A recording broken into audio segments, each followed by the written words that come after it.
Kalau ada pertanyaan tapi karena nggak ngejar kalau nggak sepakat gagal. Anjir, ribet banget. Itu bagus tulisan itu. Mana ya? Jikra. Bagus aja. Bagus juga sih. Ya, kita bisa mulai ya. Kayaknya sih kita bisa akhir masih 9 lebih 5 kali ya, karena mau filter ini ya, nanti biar Bu Adri aja yang melakukan presentasi ya. Sama pegawai yang ini rapatnya.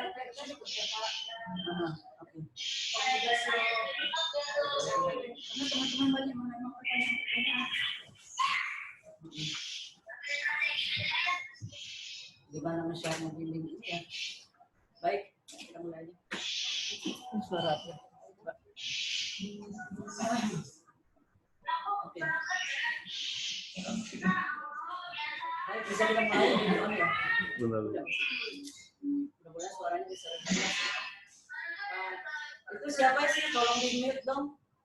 Di mute. Berisik. Bisa ada orang lain yang main-main anaknya. Aduh, tutup aja semua. Tahu kalau tadi nyalain. Aku ngomongin kita denger sama dia.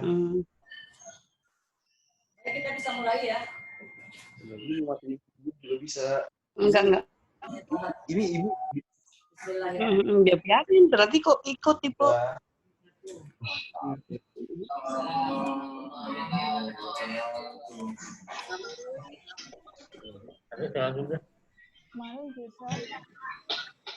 Yang mana, Mas? Ada di sana.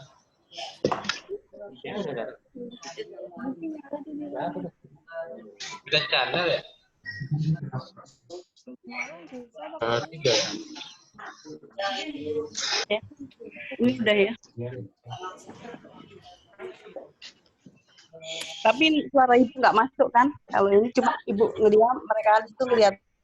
Dalam situasi seperti ini, masih positif ya.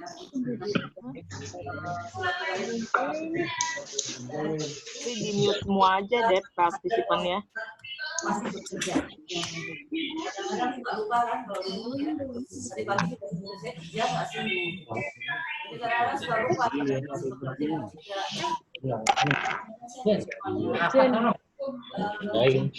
Enggak, ruang kerja.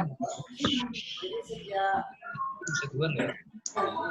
rasanya ini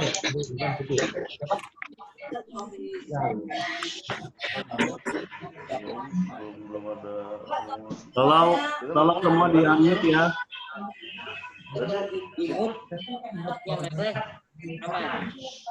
Gak ada mute-nya.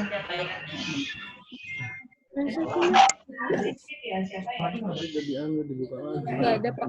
itu ada satu Ya, udah.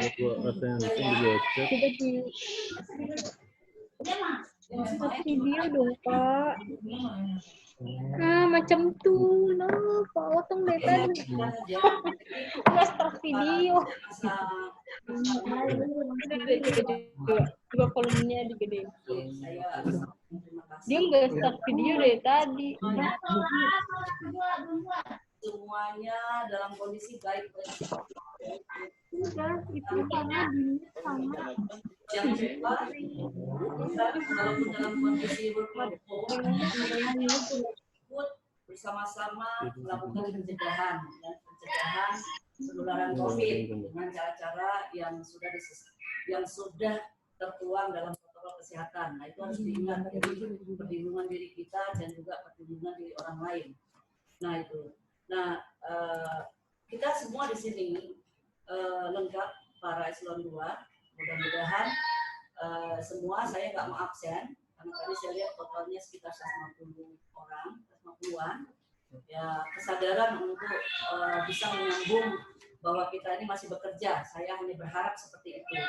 Dan terima kasih ke semua kita yang dalam work from home ini bekerja keras ya, dan tentu harus inilah yang kita lakukan, bahkan lebih kerja keras daripada sebelum situasi pandemi. Jadi itu biar kita semua tahu bahwa kondisi di rumah berbeda dan kondisi di kantor juga berbeda. Jadi ada yang masih ngantor rutin, jadi itu yang harus kita sadari.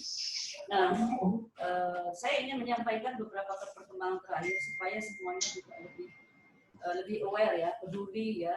Jadi artinya karena waktu kita tidak banyak, saya ingin bisa berakhir kira-kira pukul 9:05, nanti selebihnya biar Bu Ses saja yang menyampaikan terkait dengan administratif kita. Nah, yang pertama semua kita paham dan mengerti. Saya minta semua kita harus paham, mengerti surat edaran yang dikeluarkan oleh Menaker, ya. Jadi harus satu persepsi. Nah, itu yang di saat-saat work from home lakukanlah diskusi. Jadi yang selanjutnya silakan dilakukan untuk mempertajam, karena kita sudah mulai adakan posko THR.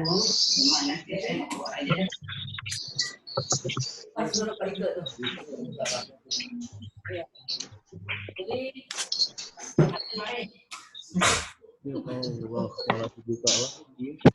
Jadi jangan dibuka kalau begitu. Ya, jadi ada 2 SE ya, satu SE tentang perlindungan dan kelangsungan usaha, di dalamnya protokol kesehatan dan soal upah. Yang kedua SE tentang THR, itu yang kebijakan yang dikeluarkan dalam masa pandemi ini. Nah, tolong itu dilakukan diskusi internalnya ya, nanti mungkin ada yang pandu supaya nanti kita sama ketika ditanyakan dan kita ikut mensosialisasikan. Nah, itu kedua SE. Lalu hari ini kita akan launching, jadi mulai berdiri atau mulai diadakannya posko THR Kementerian Ketenagakerjaan, dan Ibu Menteri nanti jam 12 dengan seluruh kepala dinas kabupaten kota. Jadi, nah ini yang mungkin nanti Bu Dinar melakukan coaching ya kepada anggota posko, baik itu posko dari kita dan juga posko dari pengawasan sama-sama. Dan sudah ada surat tugasnya, saya berharap dan saya minta yang ditunjuk namanya tolong bertugas dengan baik ya. Saya nanti sewaktu-waktu akan melakukan pemantauan langsung. Jadi jangan sampai kita ditegur, sudah namanya muncul, yang ditegur itu saya, tidak ke bawah ya. Langsung saya dikirim biasanya WhatsApp-nya oleh sekjen atau bahkan oleh menteri, staf ahli. Karena dari kita bagian dari yang melaksanakan tugas gitu ya. Jadi tolong sekali siapapun yang bertugas yang sudah ditunjuk laksanakan tugasnya secara baik-baik ya. Nah, kemudian juga saya sudah mengeluarkan SK untuk penunjukan petugas posko ya. Yang ini nanti Bu Dina langsung saya minta untuk melakukan pemantauan. Saya minta hari per hari ada update kepada saya. Dan yang lebih penting sebenarnya ini mekanismenya nanti saya juga minta laporan dari Direktur saat di launching sebenarnya apa yang akan disampaikan Ibu Menteri dan bagaimana mekanisme poskonya. Lalu kemudian ada hal besar lagi yang sedang kita susun, yaitu relaksasi BPJS Ketenagakerjaan. Ini di bawah komando Direktur Jaminan Sosial. Hari ke hari, setiap hari dilakukan rapat-rapat sampai Sabtu Minggu kemarin. Terima kasih Ibu. Jadi supaya semua tahu bahwa Sabtu Minggu kemarin juga masih dilaksanakan harmonisasi. Mudah-mudahan hari ini bisa selesai. Dan yang tidak pernah berhenti sejak beberapa bulan lalu sampai hari ini adalah melanjutkan pembahasan kita, pendalaman kita tentang RUU Cipta Kerja. Jadi kita tentu masing-masing direktur sudah memerintahkan stafnya untuk melakukan pendalaman ya, penyesuaian dan sebagainya.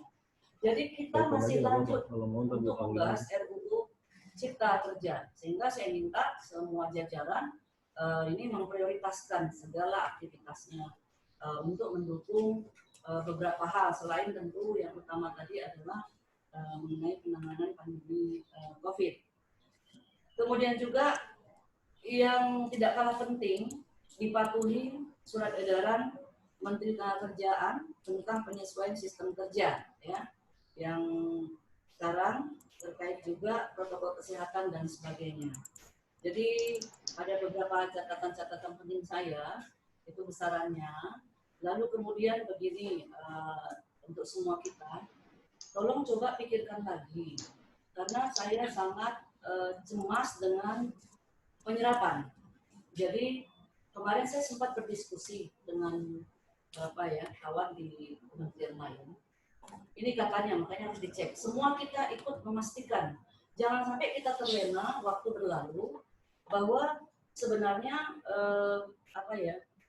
penyesuaian anggaran kita atau yang disebut sebagai refocusing, lalu kita mengatur kembali kegiatan kita, katanya itu bisa untuk mendukung pencegahan dan penanganan COVID.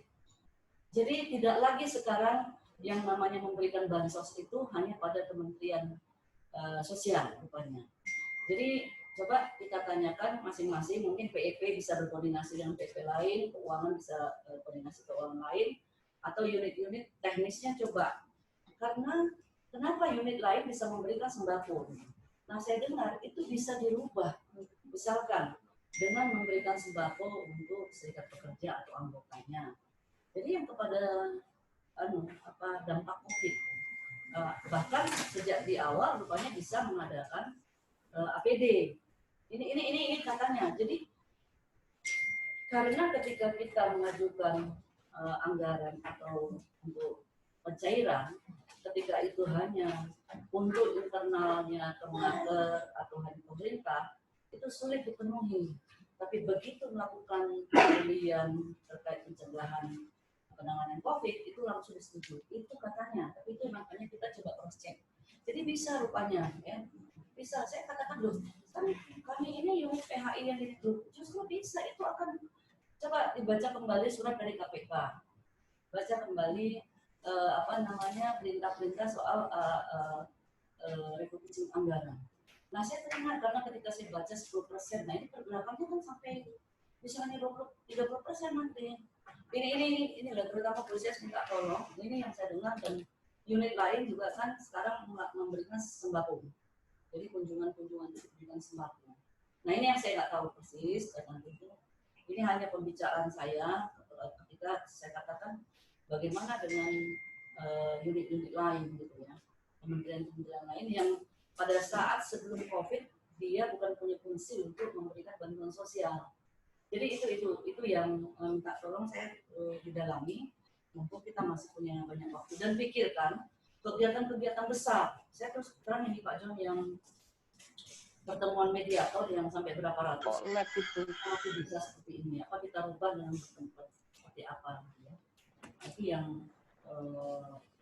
concern saya ya. Kira-kira itu yang bisa saya sampaikan dulu di awal. Masih banyak kesempatan saya berikan kepada Sekjen, dan apa yang mungkin sudah saya sampaikan terkait teknis mungkin tidak ulangi lagi. Dan sekali lagi saya mengucapkan terima kasih saat-saat kita seperti ini semua masih menunjukkan kinerja yang baik. Saya kira itu. Silakan Sukses. Assalamualaikum warahmatullahi wabarakatuh. Selamat pagi, salam sejahtera buat semua. Yang terhormat Ibu Dirjen, Bapak Ibu yang hadir di ruangan ini, dan Bapak Ibu yang mengikuti apel pagi ini melalui telekonferensi. Selamat pagi, buat semua. Pertama, Ibu mengenai peserta pegawaian dulu. Jadi pertama, work from home kita sudah melakukan pemantauan. Ini masing-masing unit eselon 2 itu melakukan pemantauan di unitnya masing-masing. Ini secara rutin menyampaikan daftar kehadiran yang kami minta supaya daftar kehadiran itu dilengkapi dengan Sherlock dan video-video konferensinya supaya jawaban nantinya itu data-datanya sudah ada. Nah, terkait dengan kepegawaian juga, Ini sudah ada pelantikan pejabat nasional temporer Bu. Dari totalnya ada 41 yang dilantik. Nah, dari PHI itu ada 6 orang yang ikut pelantikan untuk mediator. 6 orang, Pak Bagus Budi Putra, Dasriani, Rio Danardono, Endra Yunestuti, Ermawati, kemudian Lisa Dati. Jadi kan dari pendapuk yang fungsional, yang kebetulan hari itu kami diwakili Pak Julius untuk menghadiri pelantikan online karena saya bersama begitu mendampingi Bu Menteri pada hari itu. Itu mengenai kepegawaian yang dan pelantikan. Kemudian mengenai hasil tes PPNPN ini sudah ada juga Bu di kita itu yang ikut 36 orang semua masih dinyatakan bisa bertugas di Ditjen PH dan Jansos. Kemudian ada tambahan 11 orang. Dari 11 itu ada 2 yang tidak jadi ikut, 1 mengundurkan diri, 1 entah mungkin pindah, tetapi ada penggantinya. Jadi tetap 11 orang karena ada surat susulan dari Biro SDM tambahan 2 orang untuk menggantikan yang 2 orang itu. Jadi tetap tambahan 11 orang. Ini sudah kita rencanakan buat SK untuk ditempatkan di direktorat. Kemudian terkait dengan kepegawaian juga untuk proses fungsionalisasi ini kita sudah melakukan survei kepada seluruh pegawai eselon 3 eselon 4 untuk memilih jabatan-jabatan fungsional itu. Dari hasil survei itu ini kita sudah mendapatkan permintaannya bervariasi, ada yang memilih tetap jadi mediator, ada yang memilih perencana, ada penyusun kebijakan dan lain-lain. Jadi bervariasi. Jadi prosesnya juga kita masih menunggu proses selanjutan dari Biro OSDM. Kita sudah menyampaikan data ke sana. Tentunya kita semua bersiap-siap untuk menindaklanjuti dalam artian kesiapan kita. Saya tidak tahu juga Bu, saya sudah tanya kira-kira kelengkapan administrasi apa yang harus dilakukan oleh pegawai kita nantinya untuk investasi untuk fungsional tersebut. Ini semua berarti kita sudah sampaikan hasil pemetaan yang dilakukan di bagian itu sudah disampaikan. Dan struktur organisasi ini berjalan terus Bu, nomenklaturnya perubahan nomenklaturnya itu dalam proses juga.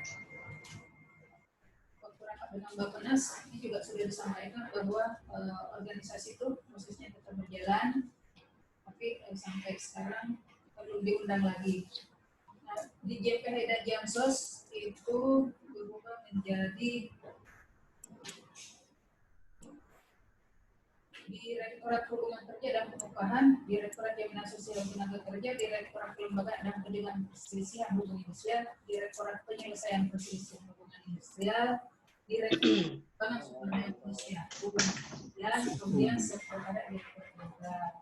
Nah, yang masih perlu pendalaman ini yang terkait dengan Direktorat Pengembangan Sumber Daya Manusia ini nanti fungsinya antara kita dengan Pusdiklat. Karena setiap unit ya setiap unit ada, ini kan kembali seperti dulu. Nah, dulu dijadikan satu ke Pusdiklat karena untuk fungsinya, misalnya tiap hari katanya untuk Pusdiklat di dasar.